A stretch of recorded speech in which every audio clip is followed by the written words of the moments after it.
کہ دیکھیں جی اگر افغانستان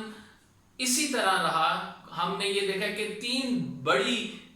بیرونی طاقتیں یہاں پہ آئیں لیکن ان کو شکست ہوئی، اور افغانستان میں طالبان کی بھی پہلے حکومت آئی 1996 سے لے کے 2001 تک انہوں نے حکومت کی، لیکن وہاں پہ اتنے سخت رولز اینڈ ریگولیشنز تھے اور عورتوں کے حوالے سے، مار پیٹ کے، ظلم و تشدد کے حوالے سے، کہ دنیا نے ان کو اس طرح سے ریکگنائز نہیں کیا تھا۔ اگر افغان طالبان یہی غلطی دوبارہ دہرائیں گے اور تمام کمیونٹیز کو ریپرزنٹیشن نہیں دیں گے تو دوبارہ سے ان کی حکومت جا سکتی ہے۔ بہت بڑا کلیم کیا گیا ہے جواد ظریف کی جانب سے، اور ان کی جانب سے یہ کلیم اس وقت میں آیا ہے جب ایران کے فارن منسٹر جو کہ ابراہیم رئیسی، جو ایران کے صدر ہیں، ان کے رائٹ ہینڈ سمجھے جاتے ہیں، حسین عبداللہیان، وہ ملاقات کر رہے تھے شیخ عبد الرحمن التھانی سے، اور شیخ عبد الرحمن قطر کے امیر ہیں، قطر کے فارن منسٹر ہیں، اور ان کی ملاقات کے دوران یہ بات طے پائی کہ وہ پاکستان کو جا کے یہ پیغام دیں گے، خصوصاً افغانستان میں بات ہوئی، اور پاکستان کو جا کے یہ پیغام دیں گے کہ وہاں پہ پاکستان انکلوسیو گورنمنٹ، طالبان کو کنونس کریں کہ وہ انکلوسیو گورنمنٹ بنائے۔ آج جو شیخ عبد الرحمن التھانی، ان کی army chief general Qamar Javed Bajwa سے بھی ملاقات ہوئی ہے، اور جو پریس ریلیز جاری ہوئی ہے اس میں بتایا گیا ہے کہ اس پریس ریلیز میں افغانستان کی صورتحال پہ تبادلہ خیال ہوا ہے، تو بہت ممکن یہ ہے کہ وہ جو تبادلہ خیال ہو وہ اسی سے ریلیٹڈ ہوا ہو جو کہ ایران کی جانب سے گزشتہ روز جب ایران کے فارن منسٹر ان سے ملے تو انہوں نے کیا کچھ کنوے کیا، اب وہ بات پاکستان تک بھی آ رہی ہو۔ اس سے پہلے بھی میں بتا چکا ہوں پاکستان کا رخ بہت ساری عالمی طاقتیں بھی کر رہی ہیں، CIA چیف بھی آئے ہیں، اور پاکستان اب ایک میجر پلیئر کے طور پر اس تمام صورتحال میں ابھرا ہے۔ آرمی چیف نے DGISI کو شاباش دی ہے کیونکہ مشن جو ہے وہ سکسیسفل رہا ہے ISI کا۔ جو ISI کا دورہ تھا کابل میں، اس حوالے سے ہمارے پاس یہ اطلاعات ہیں کہ ISI وہاں پہ افغانستان میں طالبان کو ایک انٹیلیجنس سیٹ اپ کے حوالے سے بتانے گئی تھی۔ اس سے پہلے آپ کو پتہ ہے ناظرین، جب اشرف غنی اور امراللہ صالح کی حکومت تھی، NDS افغان سرزمین کو استعمال کرتے تھے، وہاں سے کارروائیاں کرتے تھے پاکستان کے خلاف۔ اب پاکستان کے پاس یہ موقع ہے کہ وہاں پہ جا کر اپنی بات کرے، افغان حکومت، افغان عوام کی بات کرے، اور یہی وجہ بنی کہ DGISI جب وہاں پہ گئے تھے تو انہوں نے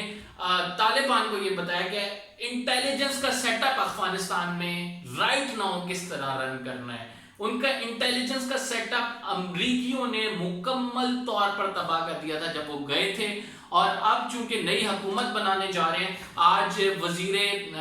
آپ کہہ سکتے ہیں کہ وزیر جو تجارت ہیں ان کا بھی ایک بیان آیا ہے، اور اس کے ساتھ ساتھ وزیر خزانہ کا بھی بیان آیا ہے، اور اس میں کہا کہ کیا پتہ پاکستان سے کچھ ایسے لوگ جائیں جو وہاں جا کر افغان حکومت میں ان کی مدد کریں، کچھ ایسے آفیشلز ہوں جو ان کو، ظاہری بات ہے طالبان کو اتنا آئیڈیا نہیں ہے کہ کس طرح سے آفیشلی معاملات چلائے جانے ہیں، حکومت کو اسموتھ طریقے سے رن کرنا ہے اس کرائسس کے دور میں۔ تو پاکستان کا ایک مشن تو کامیاب رہا ہے، اور آرمی چیف نے اس کی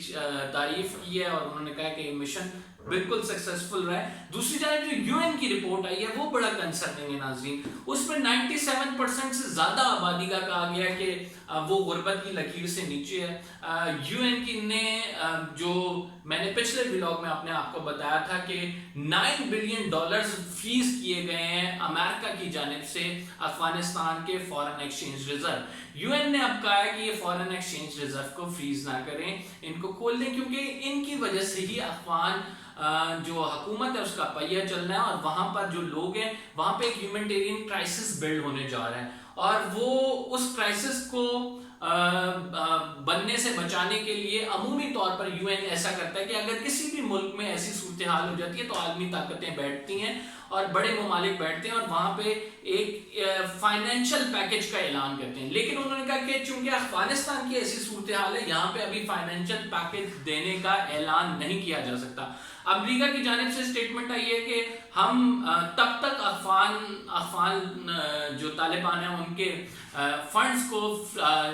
ڈی فریز نہیں کریں گے جب تک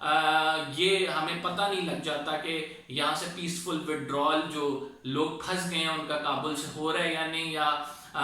جو طالبان ہیں ان کی پالیسیز اب کیا ہوں گی، خصوصاً خواتین کے حوالے سے، ہیومن رائٹس کے حوالے سے، اور وہاں پہ دیگر جو ڈپلومیٹس کے ساتھ ساتھ جو دیگر ملکی شہری وہاں پہ موجود ہیں، تو انہوں نے، میں نے کل بھی بتایا تھا کہ کیرٹ اور اسٹک کی پالیسی رکھی ہوئی ہے، اور وہ اس فنڈز کے ذریعے بلیک میل کرنا چاہتے ہیں طالبان کو کہ وہ کسی طرح ان کی بات مانے۔ دوسری جانب یو این کی جانب سے یہ کہا جا رہا ہے کہ اگر بڑے ممالک نے افغانستان کی سپورٹ نہ کی تو وہاں پہ آلریڈی انفلیشن کا ایشو ہے، وہاں پہ ان کے جو پرائیویٹ بینکس ہیں اس میں پیسہ ختم ہو گیا ہے،